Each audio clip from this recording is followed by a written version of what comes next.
podcast is part of the Sports Social Podcast Network.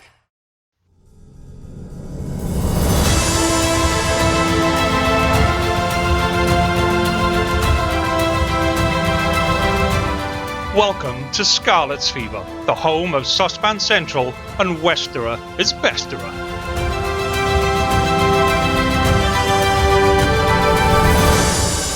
Hello and welcome to this week's edition of the Scarlet's Fever podcast. Joining me, Big M, as always, Catboy and Carwin. Good evening, lads. How are we doing? Hello. Hello. I'm good. Yeah, very good. That was a rather deep hello from Carwin, were there? You know, anything to tell us? I finally found I've got a low point in my voice to reach. It's only taken 37 years for me to find it. Going to be like James Earl Jones now. He's going to go famous across the world. Everyone will know his voice. From audio books here, voice acting over there, he'll be doing everything. Fair play.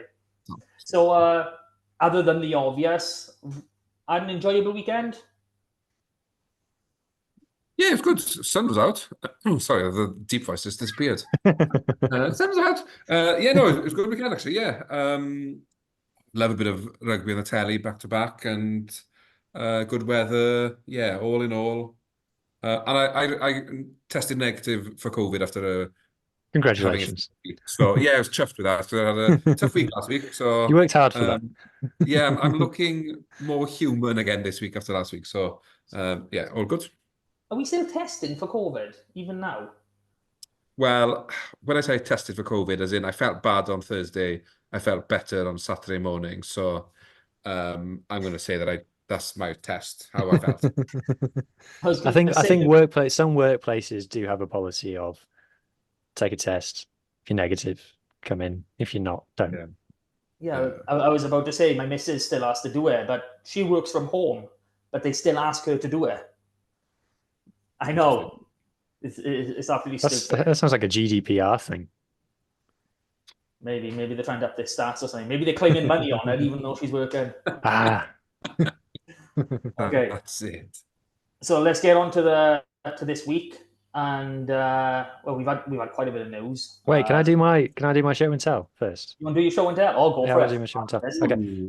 So I went on Vinted, and I have gone from the owner of 0 Scarlet Stops to 3 Scarlet Stops for the princely sum of £15.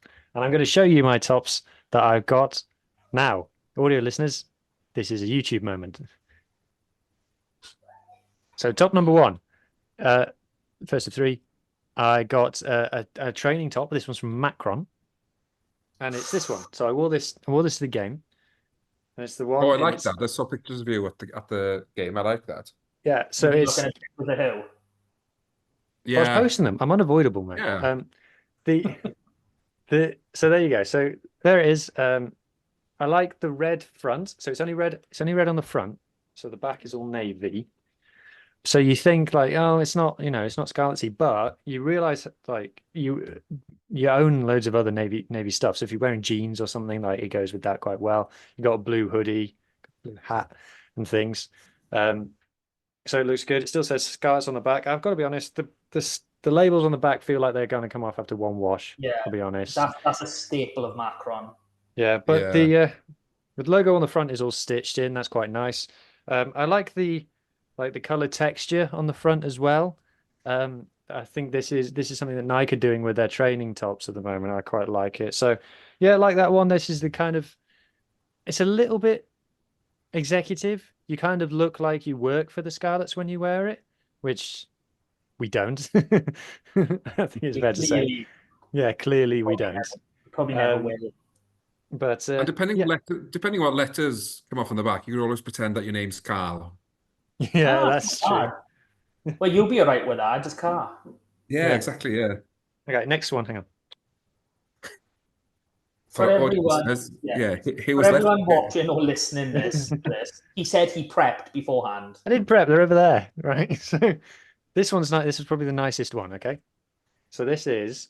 This is a Cougar. I'll tell you one thing about it. I haven't worn it yet. You're gonna love it. It does smell of someone's loft. So it's vintage. So it's in really great nick. It looks like new. but it has clearly been sat in someone's One sec. loft. I found a problem. What's that? It's I can see the size on it. It's for a child.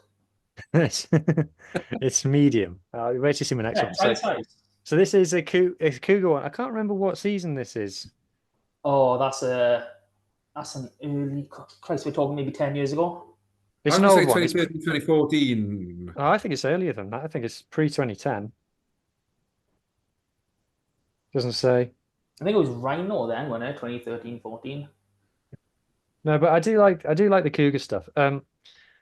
So it's red. It's a really, really nice shade of red, and it's got the white detailing, white down the sides. It does need a wash before I can wear it. It does smell a bit like loft. One thing I'll say about it, it's heavy.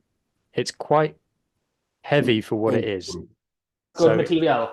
Yeah, so it feels robust. But I'm chuffed to bits with this, to be fair.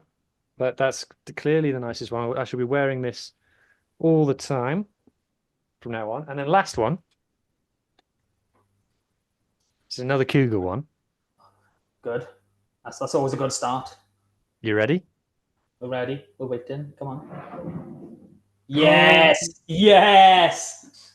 That is Welcome the to the one. army. It's the rhubarb and custard top. Oh. To be fair, the yellow is not bad, and I do like the design. The missus says she doesn't like it, but I think the actual design and the construction of it is fine. It's just the dipped in blood bit at the bottom that is the problem with this one. It looks like that the wearer has had his legs shot off. It's still, I still don't think it's a nice design, but it was £3 on Vinted.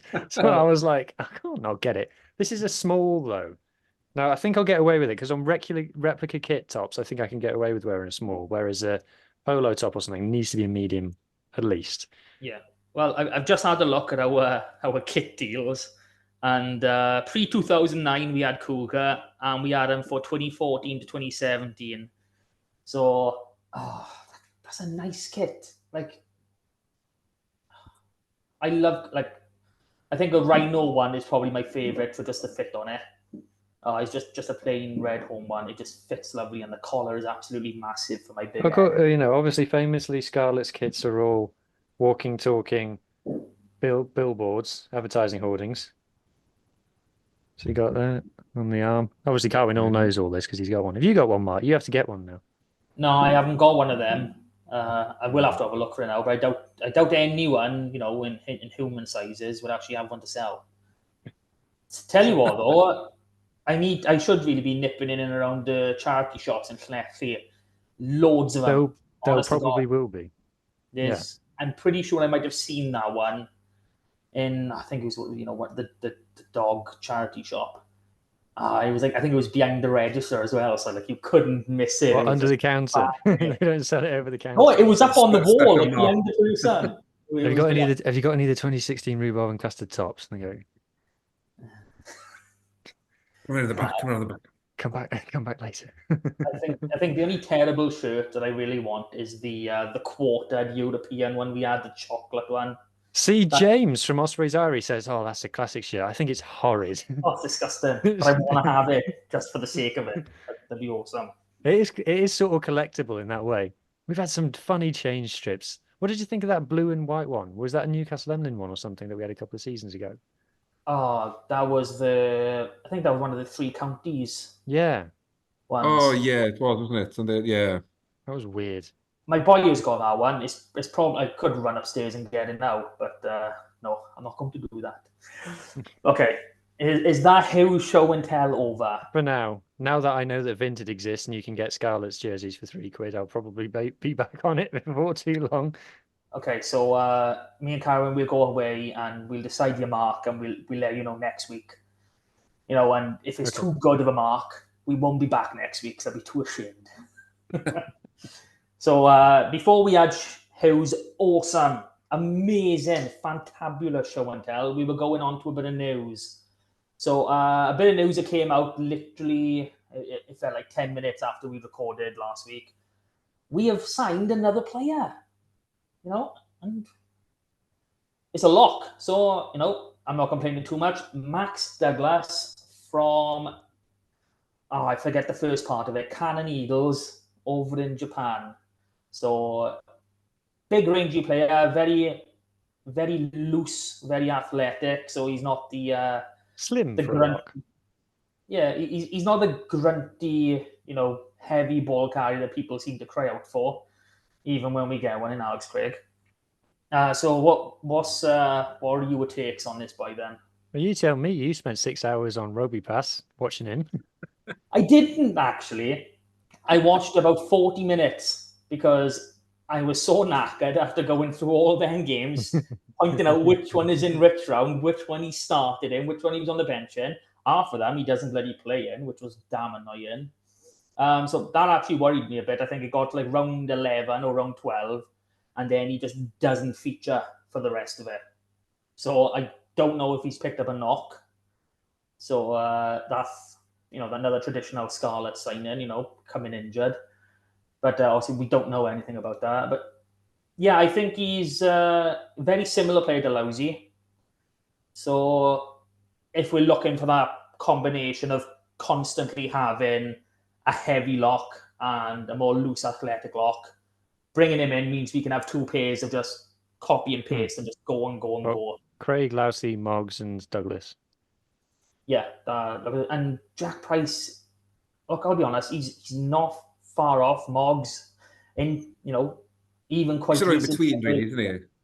Like as early as beginning this season, I thought Jack Price was probably above Morgan. So those two are very level playing field when it comes to Scarlet's locks. So we've got a hell of a stable. We've now got 5 frontline locks that I would be happy with having any combination of them in the team.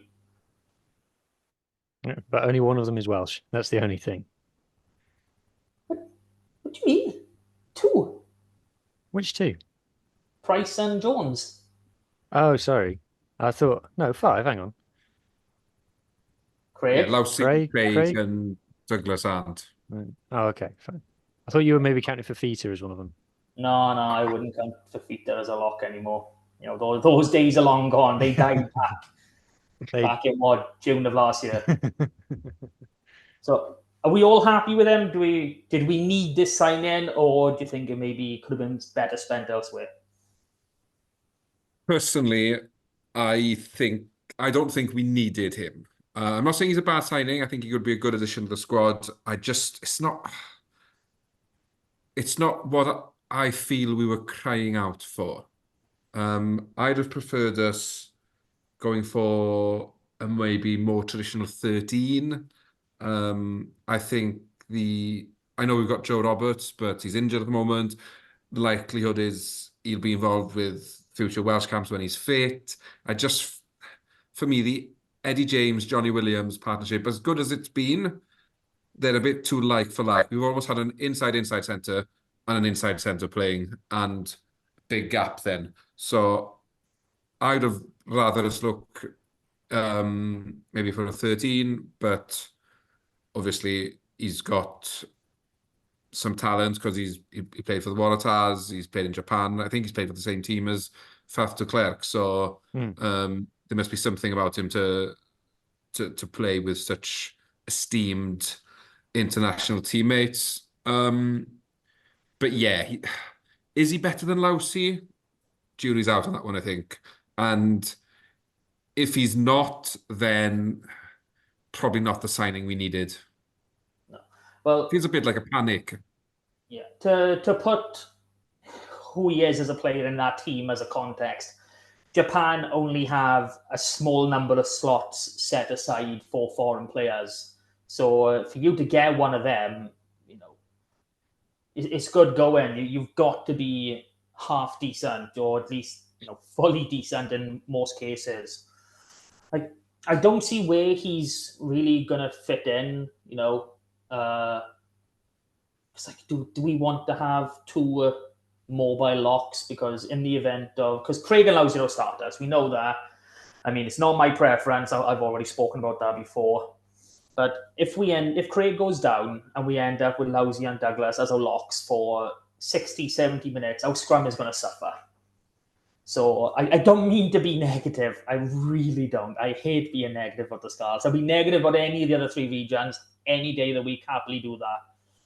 But it just, when we look at what we've got, was it really necessary? I mean, if Lowsy was going 100%, maybe this is over the dotted line before Lowsy had signed on. Who knows? But, that's just the way it is. How you've been awfully quiet on this one, but...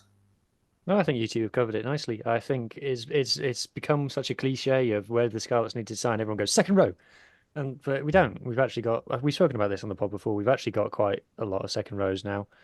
I'm much more worried about the centres and the back three at the moment in terms of depth, because I was thinking, because with Combia going, I'm thinking which we don't understand. No one understands why. I'm thinking who would have played in his place, and it's like it's Max Page. The guy, kids on the bench, that was his second ever pro game of the weekend. And then no one. We're waiting on Steph Evans to come back. We've spoken about him at length. And ready for Tom Rogers to come back. So would it be that Tom Rogers would come back and then would he go to fullback with Nicholas on the wing? I don't know. So I feel like we need an out-and-out winger. And maybe Max Page will end up being that. It's just we haven't seen it yet. And I just don't know whether I want to put all the eggs in the basket of an academy kid at this stage who is yet to show himself at this level. That's nothing against Max Page. I'd say that again about any academy kid. Sorry to interrupt. I think the thing with that is the inexperience around him in the back three as well, where we've been blessed the last few years. We've had Lee Halfpenny there. Steph Evans has been there when he's fit. Johnny McNichol, they were established, experienced players. When you've now sort of looking at a back three of Tommy Lewis, Joe Nicholas, Max Page. There's not. I know Joe Nicholas is mid to late 20s, but at this level, he hasn't got an abundance of appearances under his belt, so he's relatively inexperienced. So it's just. It's just that's a worry as well, isn't it? That the lack of maybe old heads there. Okay, I think I might have started this, but we've turned what should have been a positive in terms of a signing into what seems like quite a negative. Okay. So we'll move on. We've had 2 sets of fixture news in the past week. The first one was from the Junior World Championships coming at the end of what is now this month. So Wales are in a group with Spain, which is beatable, and then New Zealand and France. So New Zealand are beatable. I don't know. Did you want 9-6? Horrendous conditions in New Zealand. Lost to 1 point against them last year. Yeah, I just looking at where we were in the under-20s. I mean, finishing off, yeah, we looked pretty decent in our last match, but I'm not 100% sure I'm there right now. I was probably actually saying at the time, we've done a real good job on it to be there. Yeah, we can take this to New Zealand now. But no, we do actually kick off the tournament out for our own kickoff is against New Zealand. So we play on Saturday, the 29th of June. That's a 7:00 kickoff. We then got, I think it's all five-day turnaround. So we've then got Spain on Thursday the 4th. That is at 2 p.m. Banana skin. Yep. And then our final game on Tuesday, the 9th of July, that's a 4:30 kickoff against France. There will be semi-finals and finals for wherever you finish. So they will be on Sunday the 14th and Friday the 19th. Last time we played France at the Under-20s World Championship, they could have gone to about 10 men and still beat us. Yeah. I mean, France, I don't know what they did, but they did something amazing, and they were kind of hoping it would have come through to the last World Cup, but it didn't. But no, their setup seems amazing. Whatever they're doing to their players from 16 to 20 is phenomenal, and they are the standard bearers. There's no way around that. I think they've won the last 3 or 4 incarnations of this now. Obviously, we had that gap with COVID. But yeah, so top 14. That's the difference. Our boys are playing, or majority of our boys are playing academy or into a Premiership, whilst the French players, a lot of them are getting exposed to the top 14. So I think there's always going to be a gap until we somehow find that competitive level at under 20s in this country. I don't think we'll ever be reaching the potential heights, and hopefully that's what Super shame. Rugby Cymru does. I hope so. Yeah, I hope so. I mean, I'm not saying we need 14 teams or 10 teams like France or England, but having such large player base does mean when you've got a decent youngster, there's a much better chance of getting having a exposed. bigger population helps at age grade as well, more than it does at senior level, because that's why France and England traditionally do really well at under 20s level, is because at under 20s there are some men and there are some kids, and if you're a big nation you can piece together 15 fully developed adults, whereas smaller nations like us probably can't do that. No, I mean that is something to look at as well. But I'm not 100% confident going against the Baby Blacks, but I think that'll be an interesting fixture. That's our final, as far as I'm concerned. It's the first game up. I don't know what warm-up matches, friendlies, if any, are going to happen. I would hope that there's some. Aren't they playing? Didn't they play someone the other week? They played Aberavon, didn't they, or something? That was during. That was either during or just before the under-20 championship, Six Nations. Right. Okay. Oh yeah, it was before. It was definitely before. Hmm. Yeah, but so I can't find nothing public about any games before they obviously the Junior World Championship is in South Africa.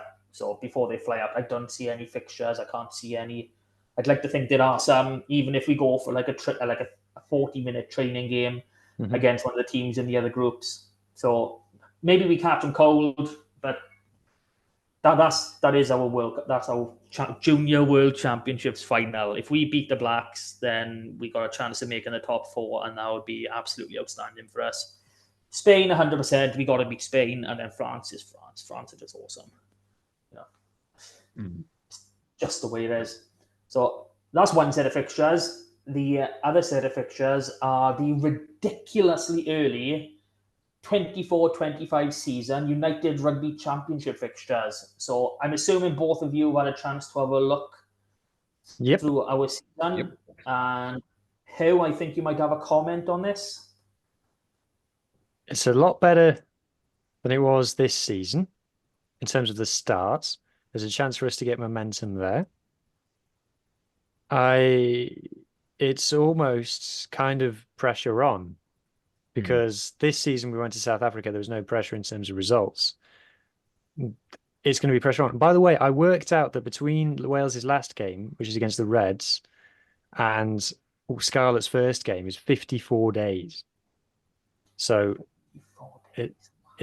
so we should have a full squad. There shouldn't, unless someone gets crocked in Australia, we shouldn't be resting anybody. Yeah. I know our first game's away in Benetton, so maybe they'll send a bit of a not full strength for that and prepare for the first proper game at home in round 2.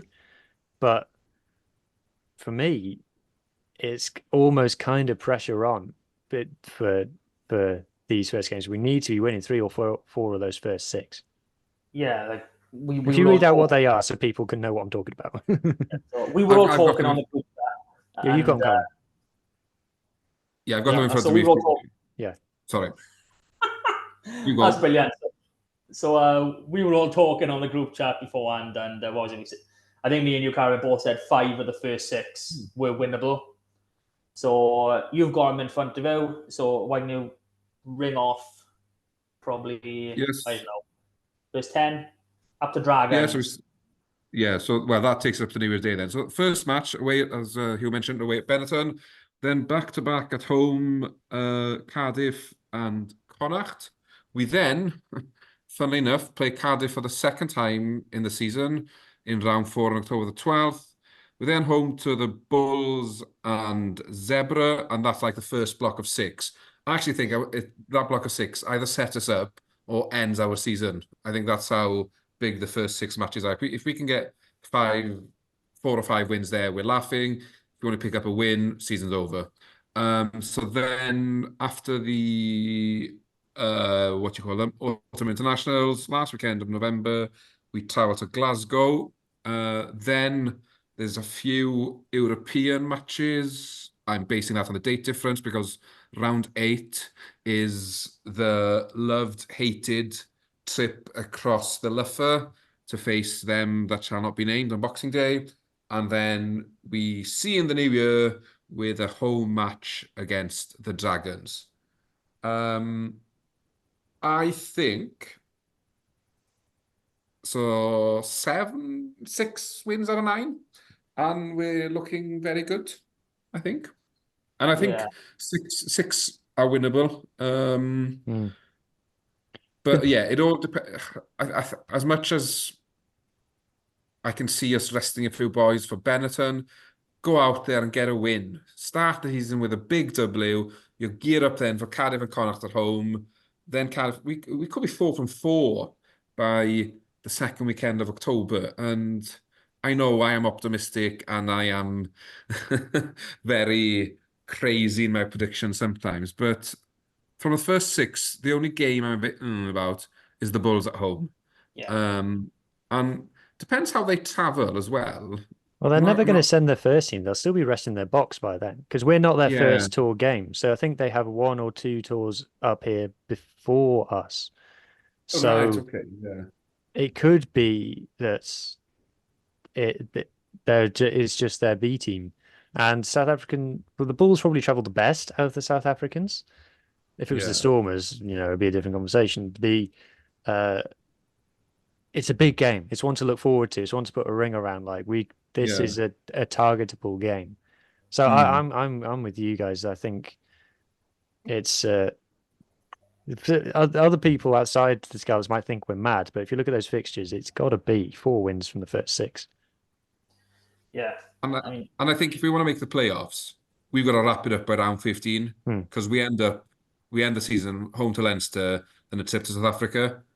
We can't be wanting 10 points from those 3 games to get to the playoffs. I think if we're going to make it the playoffs, by round 15, we've got to be laughing and then pick up what we can from the last 3. But it's certainly an attackable fixture list in terms of visible points of where we need to be at to achieve our goals, which is what we couldn't have this year. Because obviously starting in South Africa... did we start in South Africa this year? Yes. We did, yeah.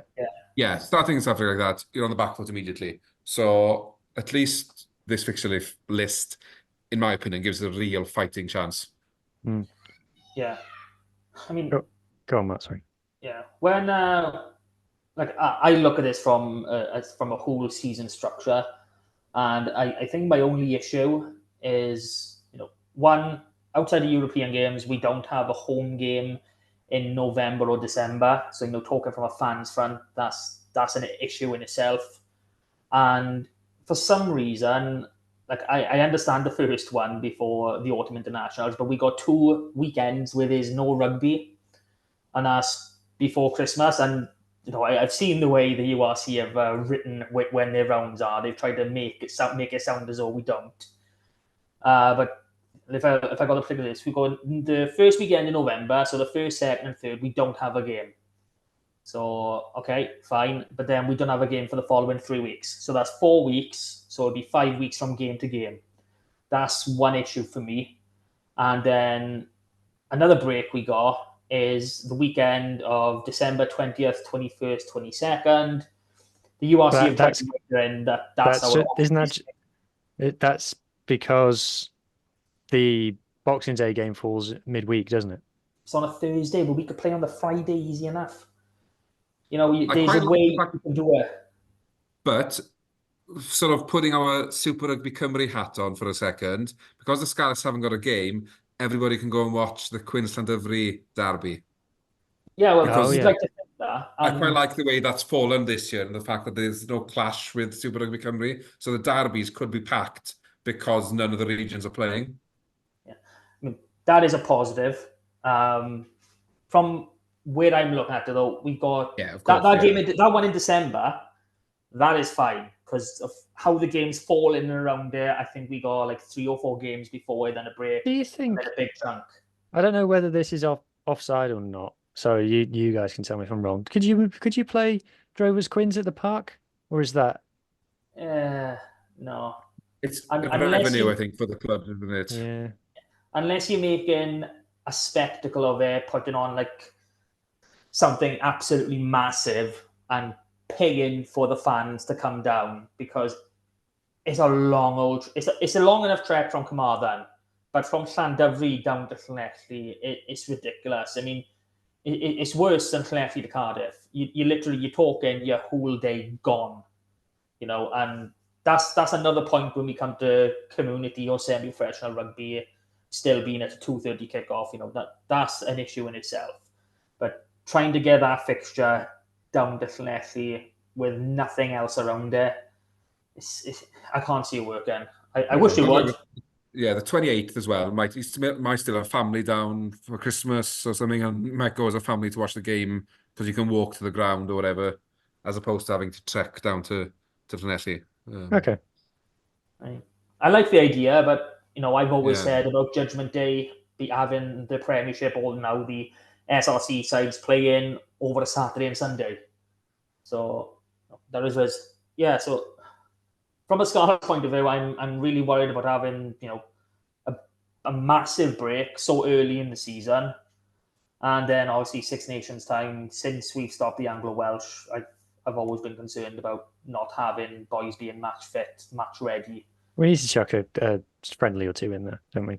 Yeah. I mean, if we could get, my view, no one else is. I would want 6 extra friendlies in there. And people would go, oh, that's too many games. Minimum, that'd be 28 games over the season. We used to have well more than that, and no one batted an eyelid. The season that we got to the league final and the Champions Cup semi-final, we would have played 8-9 games in Europe and 21 games in the regular season of the league, plus another 3 on top of that. That's 33 games. Yeah. So there's no reason why we can't do it. And when they talk about, especially in Wales and in Scotland and in England, about the problems with money in the game, you've taken away 5 home fixtures. So that's all I'm going to say on that. Okay, I think that's the end of our news. There's a little bit more to come later. But we have got something very exciting for you, the fan, and especially for us, the producers. We've actually picked up a sponsorship. So we are being sponsored by a company called Manscaped. So, I hope you're ready for this, because I've been prepping myself for quite a while, and I'm probably going to box just, by the way, there's multiple. I know this from Pirate. There's multiple scripts, so I don't want to know which one that you've picked. Oh, this is something called Smooth Sack Summer. Yeah, okay. So we're basically kids right now. We're literally a bunch of 14, 15-year-old boys laughing over what this is. Okay, you'll have to listen and make your own decision.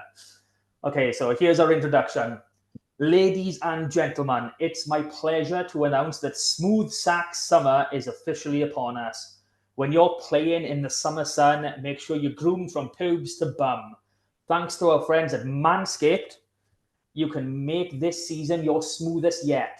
The Performance Package 5.0 Ultra is the ultimate bundle to keep your boys downstairs cool while looking hot. Join the 10 million men worldwide who trust Manscaped with our exclusive offer.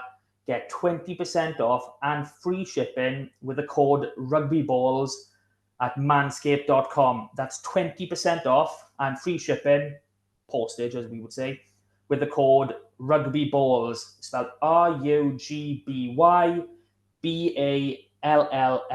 at manscaped.com.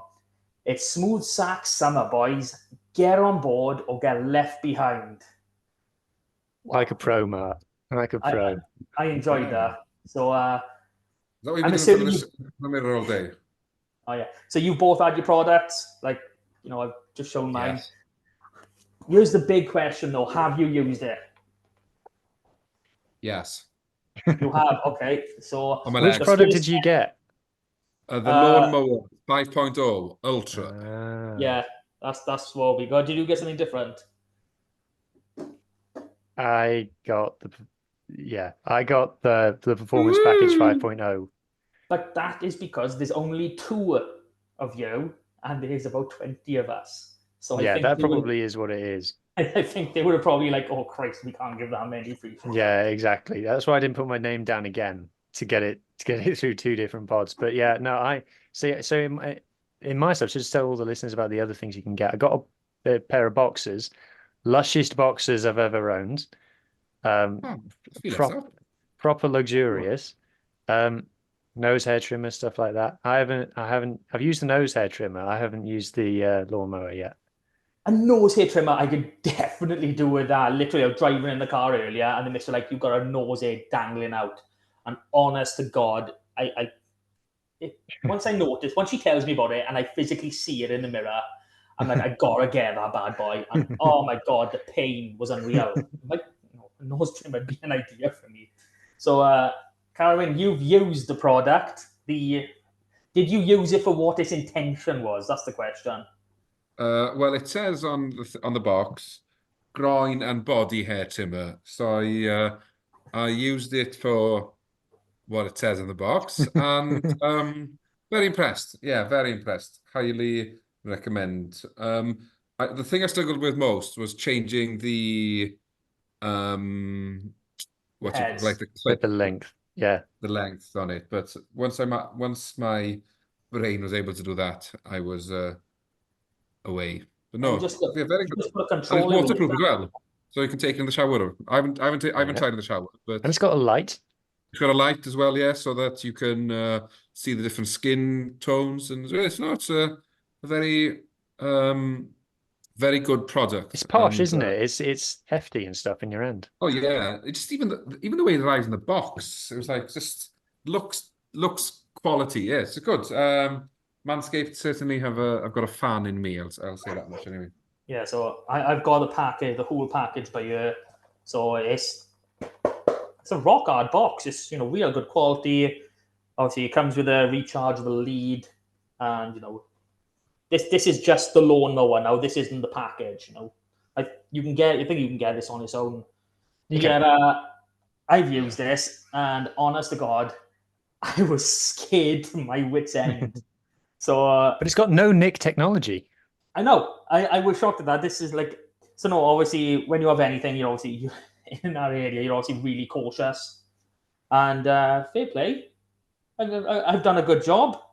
Both of them are still intact. I mean, I've had the snips, so it's not as though I was worried about them. Yeah. So, If what I say is, I assume it's mostly men listen to this. If you have a partner and you expect a certain standard from them in that department, you've got to ask yourself if you're holding yourself to that same standard. And if you're not, you need to use Manscaped. That's good. We're going to steal that. We're going to edit that bit out. I'm going to reread exactly what he just said. Yeah, send that to Manscaped. That's their new promo pitch there.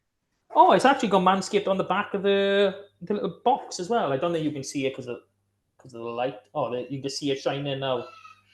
That's cool. I like that. It's plush. But no, I'm obviously I'm not a customer, but I'm happy with it. So yeah, if anyone does decide they would like to give it a try, use the code RugbyBalls RUGBYBALLS at manscaped.com, and you get 20% off and free postage. And of course, you're helping us in the process. I don't know what we're going to get. We're not getting nothing out of this personally. Obviously, this is just going to help us pay, for Zoom and all the hundreds of podcasts that we got planned over the next couple of years. Okay, so that was good. I'm happy with that. You guys happy with that? Very pro. Yeah, it was good. So, Manscaped, your boss will thank you. So, on to the next bit of news, the real news that has come to us today, Monday, the 3rd of June, at 2 p.m. to be precise. We've had a summer tour. we've had a Wales Summer Tour squad announcement. So we, as in the Scarlets, we've got 6 boys involved. So that's Kemsley Matthias, Harry O'Connor, Kieran Hardy, Gareth Davis, and Sam Costello. Ryan Elias has been rested. He is not being considered for selection. He's ruled himself out. Yeah, that's what we're hearing. That's what people. That's what Gat said. Yeah. Oh, yeah, has he said it? Did he? I didn't. Yeah. It. So, I mean, I'm a bit underwhelmed. You know, from the squad as a whole, I don't know what to make of it. But from a Scarlets point of view, there's a few players I'm quite gutted for, especially when you consider who they've actually pulled in. You know, I think Morgan Jones can feel quite aggrieved. You know, Johnny Williams, and then I think Tommy Lewis has ruled himself out by picking up an injury. I honestly think that he would have been there instead of Keelan Giles. And then I'm just assuming they think it's too early for Eddie James, which I don't, but if it means he gets another full pre-season with us, then all the better for us is what I say. Yeah, I mean, when I've been saying over the last few months that Sam Costello looks like he's got a weight on his shoulders, now you're going to believe me, because he's playing every minute of every game for Wales for the foreseeable. So there you have it, ladies and gentlemen. Obviously, Elias, just full power to him, taking the decision, I need time off. All rugby players should have the right to do that. Fair play. Moggs, I think, unlucky. 2 Scarlet scrum halves in the Wales squad must be a day ending in a Y. Eddie James and Johnny Williams. I don't see where the go forward is coming from in the centres now. I mean, it's going to have to be Grady. That's the only option. But by the way, Tompkins. He's not picked Tompkins to not play him, so that's who will be playing 12. Or will he play Watkin at 12 and move Tompkins to 13? Either way, he might whichever way round, if he partners Tompkins and Watkin, that doesn't excite me on any level. I have to say, I don't think that does anything as a combination. What does that bring? What does that offer? Unless he throws caution to the wind and goes Ben Thomas at 12 and Tompkins at 13. But then that's not a Gatlin-esque pick. So,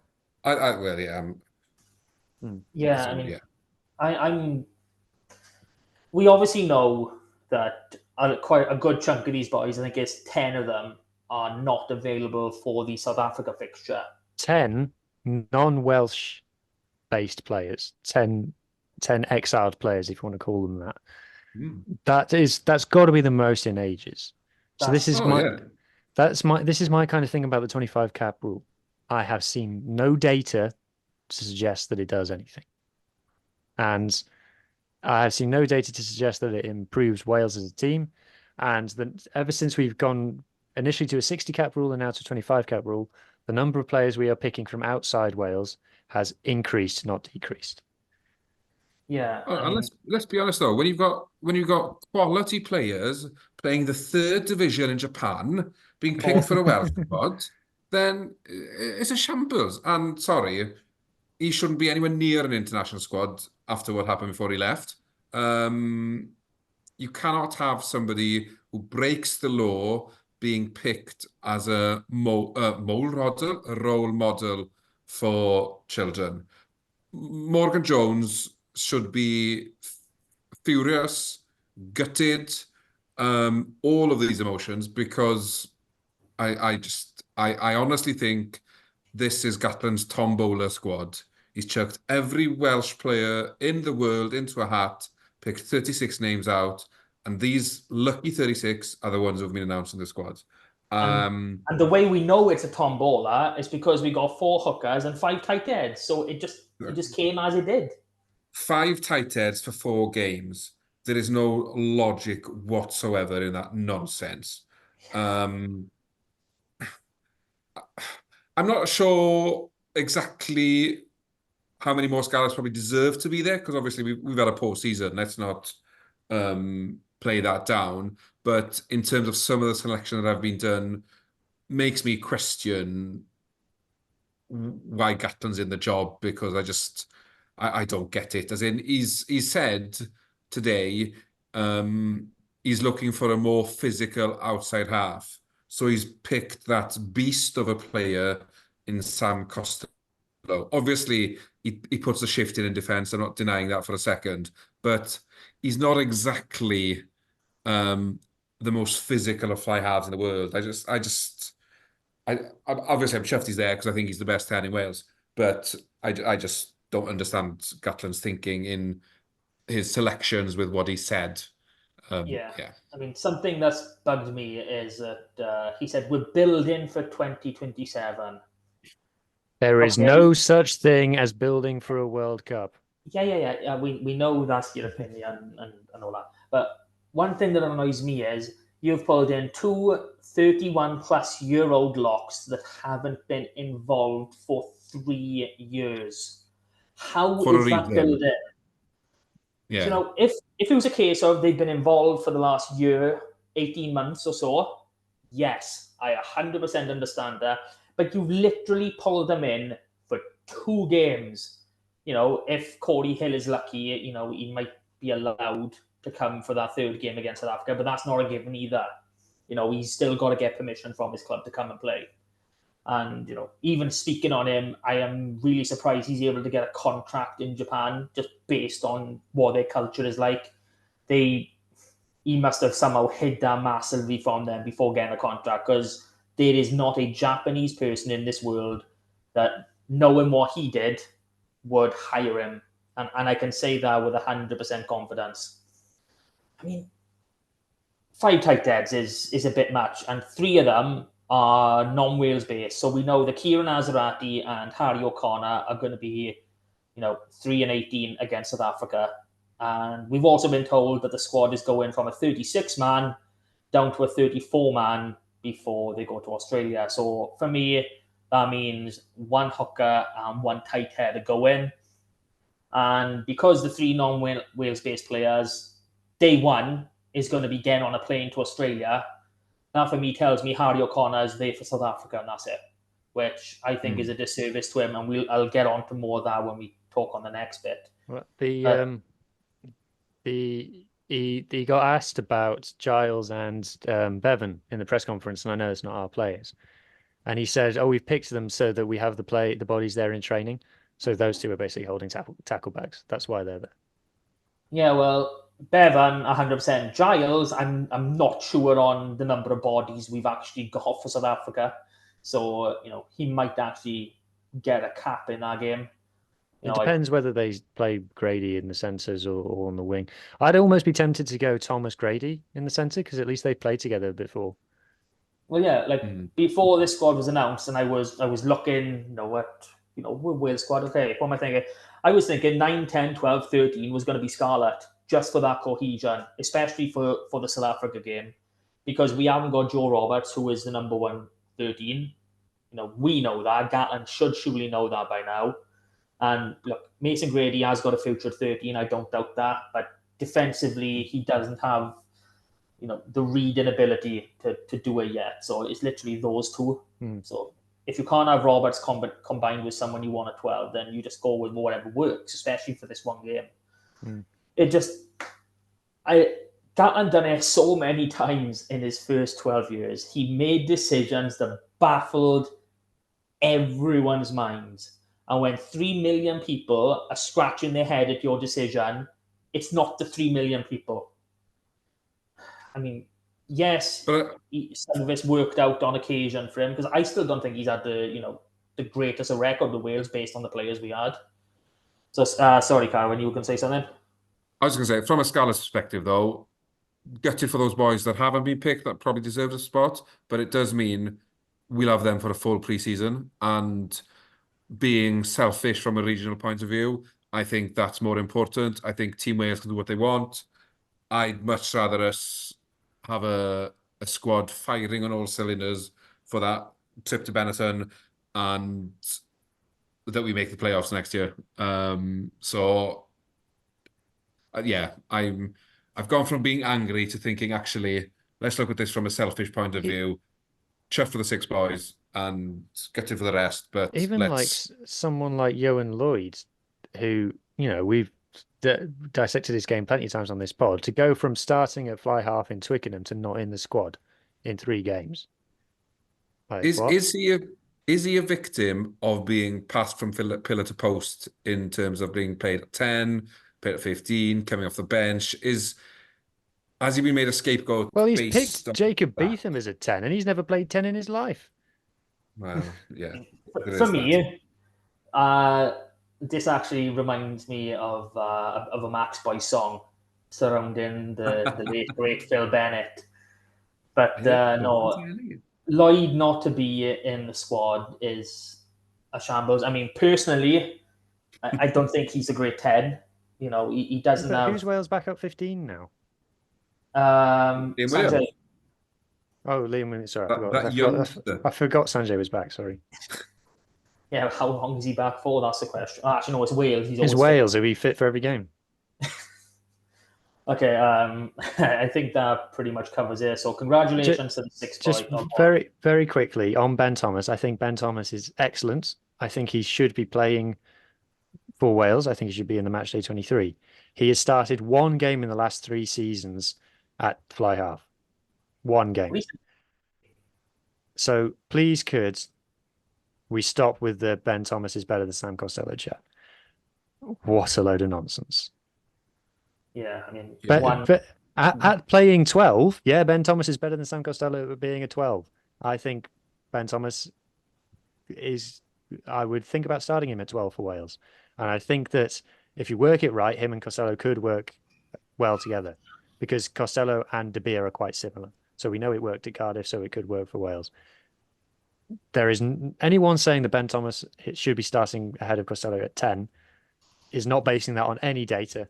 The only people who could be saying that are haters, to be frank. Yeah, well, the thing is as well, there is no data to say that. For there to be data to say Ben Thomas is a better 10 is for have data on Ben Thomas playing a 10. So it doesn't exist. It can't be done. Yeah, okay. So congratulations to the 6 Scarlets, potentially only 5 going to Australia, if what I'm thinking is right. Okay, so now we've got something actual positive, really happy to talk about. Saturday, 3 p.m. at not the Millennium, not the Principality, the Cardiff City Stadium, City, sorry. So how do you want to chime in on your experience before we go off on the match? Well, my first time going to Cardiff City Stadium, and I got there about 2 o'clock, and I went to the car park opposite, and I pulled up, and there's a guy in a tabard, the attendant, and I went around the window down, like, oh, mate, am I okay to come in this one? And the guy goes, this is the parking attendant, goes, well, you can if you want, it's 15 quid, mind. Like, all right, okay, you're supposed to be the guy running this place, so just telling me not to come in here, it's too expensive. You know, that's an interesting management tactic. But I was kind of like, I'm here now, I need to get in the ground. So I was like, all right, fine. And he goes, cash only. I'm like, oh, you are kidding me. So I went to Gloucester to see Gloucester versus Benetton, and the Rotary Club by the rugby club had opened up their car park for people to park in, and there was a little old lady running that car park. She had a card reader, and I could pay on card to use that car park. But to park at Cardiff City Stadium, no, it's cash only. Shambles. So I was like, I don't have any cash. He goes, all right, well, you'll have to go to Asda then. I'm like, oh, yeah, right, okay. And get some cash out of Asda. I'm like, right, okay. And he goes, you have to be quick, mind, because you'll run out of spaces. Like, you are the least helpful bloody parking attendant I've ever met in my life. I like this guy. So I goes to Asda, and chocker. Retail park right next to the stadium, gridlocked. No one's moving. So I finally get into the car park of Asda, and I just parked in there. So I'm probably going to get a parking fine. But I was like, if I try and get back to that car park, A, it might be full by now, and B, it's going to take me an hour to get to the other side of the road anyway. So It's just abysmal. I'm sorry. Like, what am I supposed to be sorry for not having £15 cash to pay for parking with? It's 2024, man. Like, pathetic, genuinely pathetic. Infrastructure set up around the game. I go into the stadium. I don't know where the person who reckons there was 20,000 people got that number there from, right? According to Wikipedia, Cardiff City Stadium capacity is 33,000, meaning that it was 2/3 full. There was no bugger sat in the opposite stand. There was nobody there. There was barely anybody behind the posts. That stadium was half full at best. I was sat in the red seats higher up. The bar up there, empty, ghost town, nobody there. I had nobody sat for 3 seats either side of me. I had no one sat behind me. Like, James and Jamie came and got me and said, "There's 3 seats next to us. Come and sit with us." Right? Never in a million years was there 20,000 people there. In terms What of, I find funny, sorry. go on, no, jump in, mate. I say what I find funny is they often say that the camera adds £10 to you when you're on camera. I can guarantee you it does not add 10,000 people to a stadium to make up attendance figures. I couldn't agree with you more. I was watching on the television and nowhere near 20,000 people in that ground, nowhere near it. And so there was that. The firework display of the game was cool. I like the big pink smoke. And I went into hospitality. I didn't have a hospitality ticket. I just walked in. No one stopped me. No one asked for anything. I had a bit of a wander around. Nothing particularly in there to see, to be fair. And then I hated the shtick of it's a Scarlet's home game. And they tried to, all over the tannoy, it was like Scarlets, and they would like, I don't know whether they had the announcer from the Scarlets going or anything. It's not a home game. It's not a home game. It's in Cardiff, literally in Cardiff, or not literally in Cardiff, as the case may be. So just bin that. Just say it's not a home game. It's a neutral venue. It's closer to Newport, let's be honest. So I won't be rushing back there anytime soon. If they put it on there again, I won't go. I'll go to the Principality again if it's on there. But even parking in Cardiff any old way is a nightmare. But I'll go if it's in the proper stadium. And also, just as a side note, 20,000 people for Judgment Day is, even if it was 20,000 people, which was is abysmal, is by far the lowest. It's half of what it was last year. It's a disaster. But Scarlets won, so there you go. But I think that's the problem, though, when you have it last game of the season, when 3 of the 4 teams have absolutely nothing to play for. As in, whatever the result of the first game, it had no reflection whatsoever on league standings. Obviously, getting the win was big for us and a positive way to end the season. But in terms of this season, it had no bearing whatsoever on what's happened in the table. And that's why, for me, have it before Christmas if you're going to do it. Have it when there's actually 4 teams have something to play for. But yeah, in terms of the game, we weren't great again, but similar to what I said after the Zebra win, we did what we had to do to get a bonus point win. We've ended the season with 10 points out of 10. You can't do more than that. Hopefully the boys build on this now in pre-season, carry this momentum through, and then start of the next season, we hit the ground running based on these 2 results. Because I think for the large part of the majority of the team that started on Saturday, if fit, will probably start against Benetton. So there's not going to be that many changes to the squad, to the team. And I think that's certainly a good place to start. And of the starting 15, only Combier won't be there in Benetton. Yeah, exactly. So there's potentially for 14 of those 15 to start the next league competitive game. And I think that's just massive in terms of building from here now. Because when you think about it, we've had an abysmal season, a disaster of a year, but we've ended with 10 points out of 10. And regardless of who our opposition was and the quality that they offered against us in those 2 games, you can't ask the boys to do more than that. Yeah, so, I mean, looking at that 15 going into next season, I think the only people that might not start is obviously whoever comes in for Combier. And then Alec Hepburn might get a nod over Matthias. I think Harry O'Connor's keeping that shirt because, even if we do sign Henry Thomas, which basically was guaranteed by him being selected for Wales. It means that he's been in a Wales squad, so he'll want to have extra time out. Or he's come off a top 14, or I think it's a top 14 season. So, he's probably had a bit of a rough. So, yeah, that is still, 90% of our match day 15 going into next season. Onto the game itself, and I've already said his name, Harry O'Connor. Oh my God. I know not many people will pick out a prop unless they do something absolutely fantastic. He was outstanding. And I went back and watched every single scrum involving a Welsh tight end this weekend. He is the only one that did not crumble. I mean, Azarati and Litterick were taken to the absolute cleaners. And, even Nicky Smith and Gareth Thomas, they didn't actually have everything every single time. It was basically Azarati normally falling over, or Litterick hinging, doing the same thing. So Harry O'Connor, his shape in the scrum and the way he plays, it's when you're a prop, or if you know what you're looking at in the scrum, you're looking for that profile. You're looking for how they keep their feet positioned, and you're looking for how they move when the scrum moves, blah, blah, blah. And Harry O'Connor was just outstanding. He was an absolute rock of us in that scrum for that game. And, Roddy Jones is no mug. If it weren't for the fact that Gatland messed him around trying to convert him to a tight end, he'd be a 50 cap loosehead. I've no doubts of that in my mind.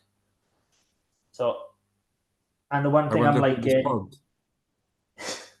I was just going to say, I wonder who in this pod was part of the front row union when they played. And one thing I've already said last week, I've probably said the last couple of times I've been on, these last few games for the Scarlets, Kemsley Mathias and Harry O'Connor, they are carrying more, and they're carrying more effectively. Kemsley's already a good carrier. We knew that anyway. Kemsley's in the Wales squad because of his carrying. Yeah. But it's gotten even better, and I know this is probably at least the third time in a row me saying this. They are improving on that game, and Scarlets are now using them more. I don't know if that's Albert Vandenberg saying, look, these boys can carry, bloody use them. But, something's changed. We know something's changed at the Scarlets, where the coaches are, where there's a belief. Harry O'Connor... Do you think that's come from Team Wales asking them to tell your props, we need you to carry more, we need you to put... I don't know, I'm just wondering, I don't know, is it something that's come from the top saying, right, we want props who carry for 50, 60 minutes, then we'll swap them out. Do you think that's something that they've been asked to do? I mean, that's possible. I'd rather think it's one of our own coaches, but yeah, that's obviously a possibility. Is Jonathan Humphreys still the forwards coach for Wales? Yep. Yeah. So, I mean, if he hasn't done it in the last 3 years, I doubt he would have done it in the last couple of months. So that's not saying it didn't happen. I just don't think it's particularly likely. Okay, so back to it. No, I love those boys, and I know people will there are a lot of haters when Mathias is involved because of his scrummaging, and I say that with these little bunny ears for anyone listening in, because just because a prop gives away penalties at the scrum, that does not mean they're a bad scrummager. You've literally got to look at every single scrum as a singular instance to see what went wrong and if that ref actually got it right. Because 9 times out of 10, refs don't get it right. I can gladly say that. I just go back to the game me and Hugh watched against Cardiff when Mathias got pinged what it feels like 5-6 times, and he ended up having the yellow card. And yeah, probably about 7 of his 23 penalties were in that game. Yeah, and he didn't deserve a single one of them. And I'll say that. Caroline, did you want to chime in with something about? Well, yeah, interesting talking about refs getting it right. Eddie James sin bin has there been a more ridiculous decision this season? I'm not sure what more you could tell him to do in that tackle. Was the initial contact with his head? No, I don't think there was no contact with the head. That's what happened is when it was such a big hit, when an Erin Owen hit the ground, his head like a whiplash effect. As far as I could see, it was a perfectly good tackle and just aggression in defence. Something I love seeing, and I wish we'd seen more of it this year. But yeah, it just felt like the ref wanted to stamp his authority on the game and gave him a yellow card, where there was probably more of a case for Mr. Sam Lousy being yellow carded for his hit on Rodri Jones. But yeah, I don't know. I just find officiating is too inconsistent, especially from the URC at the moment, and it's just it spoils games. It Yeah. really spoils games. Looking at the Eddie James incident, if you could stand a fully upright Eddie James next to his position when he made contact, he was probably lower than his knee. That's how low he was when he made that contact. And for me, I thought he hit like upper chest, like, you know, somewhere between his nipple line and the shoulder line. You know, and I didn't see any head contact, whether or not his head went forward and, you know, his nose brushed it. No, but even in that instance, That's a good point, actually. There's no foul play there. That's a good point, actually. It's difficult to hit someone's head towards you, isn't it? Because if you remember how it went, Owen's head went forward like that. That's not what happens to your head, unless I suppose you hit him in the chin, I guess. But I felt it was. I only saw it on the big screen. I felt it was a whiplash thing that was going on, and again, just going off Eddie James's actions, Eddie James hasn't made an illegal action. Yeah, no, there's no way to interpret the foul play has happened. And that's something that Craig Evans said when he was, you know, going through the decision of a yellow card. And I'm 100% with you, Carl, when, you know, Lousy deserved a yellow card, at least, you know. And so we're not saying, oh, all these boys are bloody saints. You know, Eddie James is a bloody saint. Sam Lousy, that reminded me when he threw that punch a few years back. Probably Eddie James's best game for a little while now. He's been better these last two games. I don't know whether someone's had a word in Johnny's ear of let Eddie have the ball. Yeah, I think that's a space as well, isn't it? Yeah, we were all, I mean, I think especially you here, we were commenting that Johnny Williams is playing at 12 with 13 on his shirt. He didn't have the space to do it. And, you know, thankfully these last couple of games he has, and he is showing such a great player he is. And I know I've said about him before, you know, with his history at 10, his handling is insane. You know, some of his passes are ridiculous. And something which, especially in this game, that I noticed with him and with Tommy Lewis, which is generally something you normally accommodate with a 13, is they're not making tackles, but where they are making runs in the defensive line, they are cutting plays dead. And Eddie James and Tommy Lewis specifically, they did that so many times against the Dragons. I was sat behind Tommy Lewis's godmother, so she was filming all the time and going, "Go Tommy" and things. He had a great game. He was. I mean, he ended prematurely for him, and I didn't catch it at the time. I didn't catch him limping on, arm in arm, carrying him, helping him off the field. So I went back to have a look at it, and it's like, oh no. I mean, I think Peel has come out, or someone has come out and said they think it's his Achilles, which would be absolutely disastrous. You know, since, you know, he was finally given, you know, the shirt, which should have been his from the first game of the season, taken a couple of games to settle, but by God, he's been outstanding these last 4 or 5 fixtures. I mean, 4 tries in the last 3 games, and this not anything to not like about it. I mean, his chasing kicks is really good. He's retaining some of his kicks, which makes it even better. His completely flat pass that was fine. That was just poor painting by the groundsman. The line wasn't straight. There's nothing wrong with the pass.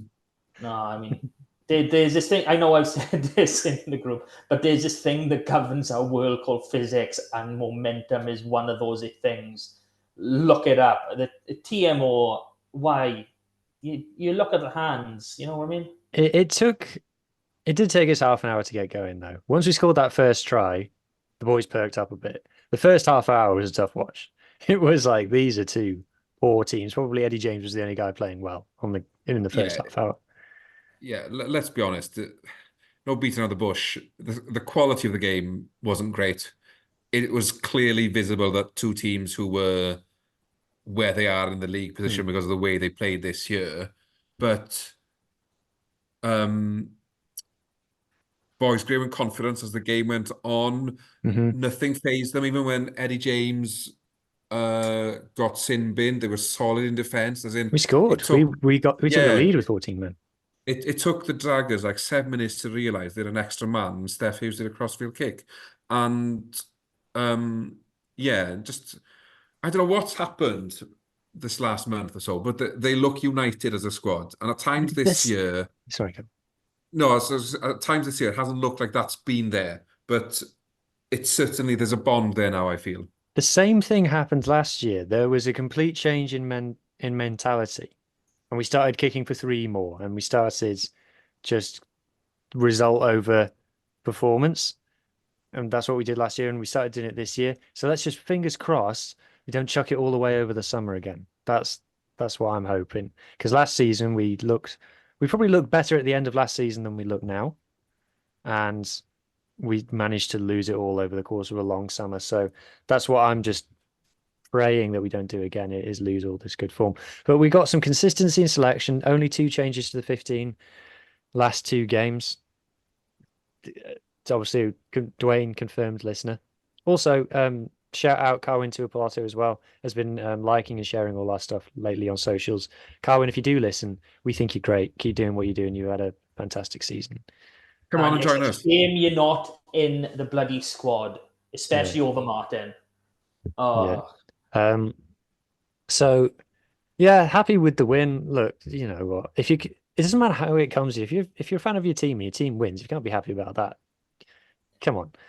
So I am happy that the Scarlets won. So okay, question. Oh, first, just before I do this, we know the players who we can rely on every week, and thankfully, it's the spine. It's Elias, Craig, Eddie James, Sam Costello, Johan Nicholas. We can rely on all those. We can rely on Tommy Lewis every week. And just the back row unit, I think, as well. You can the rely on back the row back unit. row. Tame Plumtree we can rely on every week. I don't think we can overstate how much of an impact he's made to the team since And he's he's come not back even in. close to being 100% yet. Yeah, he's very clearly injured. I'm a little bit unsure about Cowder at the moment. He seems to be just going through a rough patch. But look, I said weeks ago, just play him through it and he'll come back. So I'm like, yeah, continue playing him. So I got asked on another podcast, when will the Scarlets be back in the playoffs of the URC? And I said next season. Yeah. So now, when I thought back on what I'd said, I realized that probably sounds a bit mental. But here's my reasoning. The top, as I've doubled down many a time, the top Welsh team should be in the playoffs because how the structure of the league works. And Scarlet's expectation is to be the top Welsh team. And that's kind of something we're a little bit proud of about this season, is how the fans haven't accepted the bad performances and how the team, even though we had nothing to play for in the last few games, didn't throw in the towel. Yes, they weren't great, but they were like, they had a drive behind them to prove people that they were good. And we do have, I think we have a mid-table squad that is capable of getting 7th or 8th in the URC. So because finishing top Welsh region is our target every year.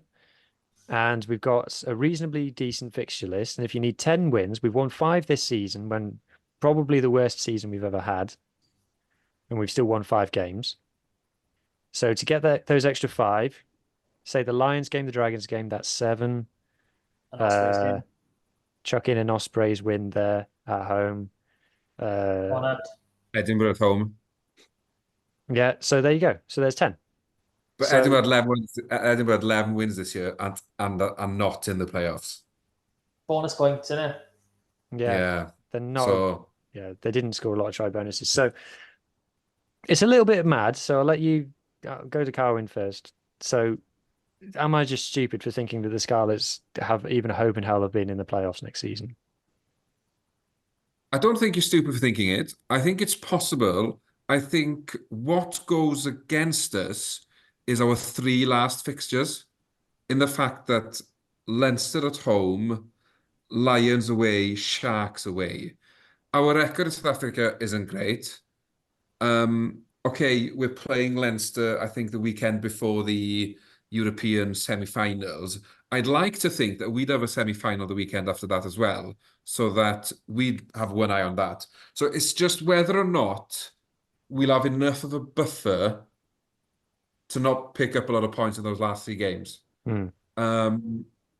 I think we'll be in the hunt and we'll have a top 10 finish. We just need a bit of luck to go our way. A bit like another Welsh region had this year, when they had 2% chance of qualifying and everything fell right for them when it needed to. If we have that sort of luck next year, we make the playoffs. If we don't have that luck, we just miss out. But I do genuinely believe we'll be in the hunt for a playoff place. And if we don't get it next season, the season after, I fully expect us to be there. Well, if you look at the results that they got, so beating the other Welsh regions, Zebra at home, Lions at home, which we've got. So we've got those. Oh no, we'll be Lions away next season. Yeah, we've got Stormers and Bulls at home. But yeah. we might get a favourable Bulls team come up to us. What other games did they win? So they got Stormers away was their big one, their big surprise one. They beat Ulster at home as well, which was another big one. Although Ulster were shocking that day, it has to be said. I mean, the coach got sacked the next day. It was that bad. Yeah. But then they lost to Dragons away. So you sub that one in, and then sub in a win over a Scottish team, whichever one. And I just don't feel like it's beyond the realms of possibility. So they won 5 games last season and have won 10 this season. So yeah, I think the problem we've got though is against the Scottish teams this year. We lost 45-3 and 43-18. Yeah, I think they're heavy turnarounds you need to win those, but it's not beyond the realm of possibility. I think the major thing we've got to look at is what caused this season, and the main thing for me is coach cohesion. And we've had our leavers list. We're not losing any more coaches. We do have one to come in. So I think now that is settled, we got people in, effective roles. I think, 11, 12 wins is very achievable. Obviously, we need to go above and beyond for that. But even though they're away fixtures, I think Munster and Ulster doing the Six Nations, I think those are, Munster's probably a stretch too far, but I think Ulster is certainly achievable. Even if especially if you're going off this season, every year can be different. I mean, you can go from 3 wins one to 12 wins the next. It's not an exact science. Teams can gel at different points. If you gel in the summer before a season starts, boom. If you gel at a random point and then go on and win the Rainbow Cup when no one expected you to, things can happen that way. And like you said, a favourable Bull side comes up. Stormers don't travel very well. There are 2 South African home games. And look, I know it's a stupid million miles high in the sky. Lions are beatable away. They can be beat. You have to get your game plan right, but it can happen. And if we decide to go with a kicking team, we might have a chance. So things are not as impossible as people might think. Oh, Scarlet's making the playoffs. I mean, it's especially when it's top 8. It's only half. That's the target. That should be achievable. And if Ospreys, Scarlets, and Cardiff, even if only one of us make it, if all 3 of us don't go into the start of the season going, we are making the playoffs, there's something wrong. The Scarlets the target is always top Welsh region. The minimum target. I just think we need to get better at losing as well. This year, we've been blown away in the first 10 minutes, heads of and games over. And that's where I'm sort of jealous of Cardiff, is even when they've lost, and sometimes they've blown it themselves, but in other games, they've dug in and stayed in games. If I think we won a game more, but they had 7 points, more losing points than us. It's just about being in games that you're not expecting to win, but nicking a bonus point here or getting 4 tries there. It's just trying to stay in games for as long as possible, not giving up. And because it's a talented team, we're not lacking quality. We just need belief within that quality that we can compete, win, stay in games for 80 minutes. Yeah, look, we've already well run over our allotted time anyway, but I do not like looking at other Welsh regions to where we should be.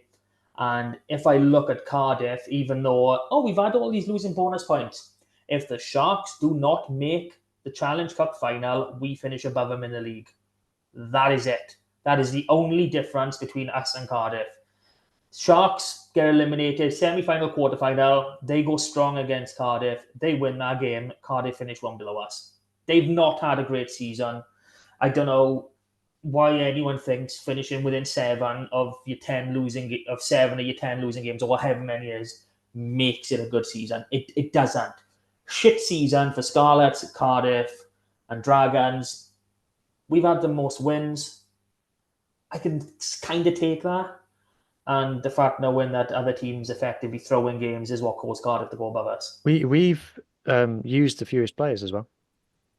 Yeah, I mean that's always a good sign when you talk about consistency. Even though but we've made more game-on-game changes than both Cardiff and Ospreys, who have used more players than us. 46. We've probably used 46 players and had a new 23 every fucking week. Yeah, that's our consistency. Consistent. That's what we've lacked this year, isn't it? Is that consistency and partnerships being built across the field, which wins you games, and hopefully stability next season, and we'll be in a stronger position. Have we got time? Can I ask a question, or have we run over that? Go for it.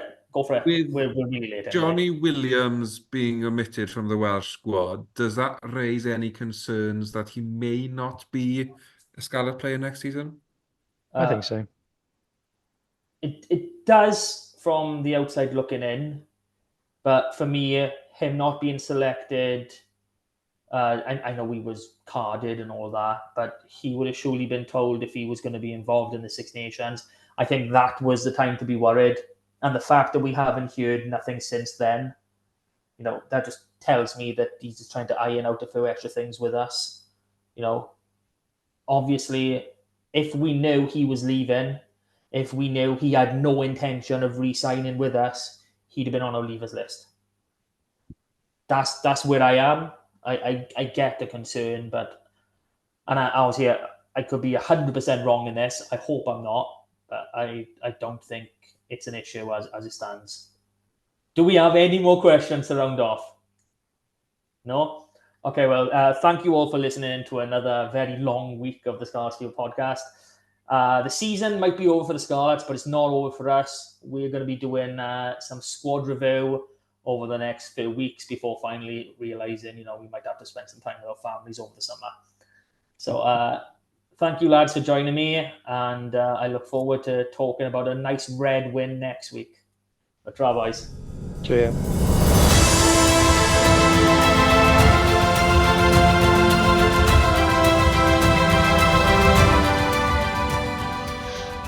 Thank you for listening to the Scarlets Fever podcast. We hope you enjoyed the show. Please subscribe, rate and review wherever you listen to us, as it really helps us spread the word. You can find us on all the usual social media channels or email us on welshregionalrugbypod@gmail.com. And remember, whatever the question, rugby is always the answer.